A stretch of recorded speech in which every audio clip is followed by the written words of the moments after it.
જૂનાગઢ ભાજપમાં આંતરિક મતભેદ હવે ખુલ્લા પત્ર યુદ્ધમાં ફેરવાયા છે।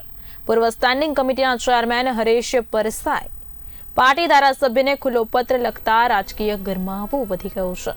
પરસાએ પત્રમાં શહેરના વિકાસ કામો અંગે પ્રશ્નો ઉઠાવ્યા હતા, જેના જવાબમાં ધારાસભ્યએ આક્ષેપ કર્યો કે આવા પત્રો દ્વારા પાર્ટીને બદનામ કરવામાં આવે છે। ધારાસભ્યએ પત્રમાં જણાવ્યું કે શહેરના વિકાસ કામોની તમે પણ જાતે મુલાકાત લીધી છે। તમે પોતે 15 વર્ષથી કોર્પોરેટર છો અને અધિકારીઓ સાથે સંકલન બેઠકો પણ તમારી હાજરીમાં દર મહિને યોજાય છે।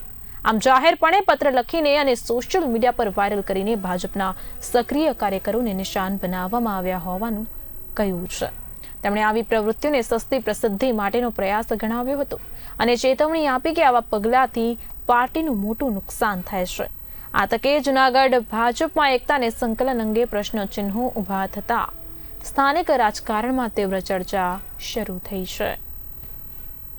માનની ધારાસભ્ય શ્રી સંજયભાઈ કોરડિયાએ ભારતીય જનતા પાર્ટી જૂનાગઢ મહાનગરના તમામ સક્રિય સભ્યોને એક પત્ર સોશિયલ મીડિયા દ્વારા મોકલેલ છે અને એ પત્રમાં એવું હતું કે જૂનાગઢ શહેરમાં છેલ્લા 1.5 વર્ષમાં થયેલા નબળી કામગીરી અને કામની વિગત તમારા વિસ્તારમાંથી મને મોકલો, જેથી કરી અને એમાં એક્શન લઈ શકાય। તો મેં ધારાસભ્યશ્રીને એ જ પત્ર લખ્યો છે કે આપ ધારાસભ્ય 2.5 વર્ષ થયા છો, 15 વર્ષ થયા જૂનાગઢ મહાનગરપાલિકાના કોર્પોરેટર પણ હતા, સ્ટેન્ડિંગ કમિટીના ચેરમેન પણ રહી ચૂક્યા છો અને શહેર ભાજપના પ્રમુખ પણ રહી ચૂક્યા છો અને સાથે સાથે આપ દર મહિને મહાનગરપાલિકામાં કમિશનર તેમજ શાખા અધિકારીઓ સાથે આ વિગત સાથે સંકલનની બેઠક કરો છો। તો જે કામ થયા છે, કોણ કામ કરે છે અને કામની તમામ વિગત આ સંકલનમાં ચર્ચા થાય છે।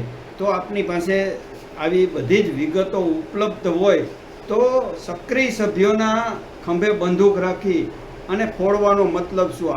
જો આપણે એક્શન લેવા જ હોય તો પછી આપની પાસે પૂરતી વિગત છે।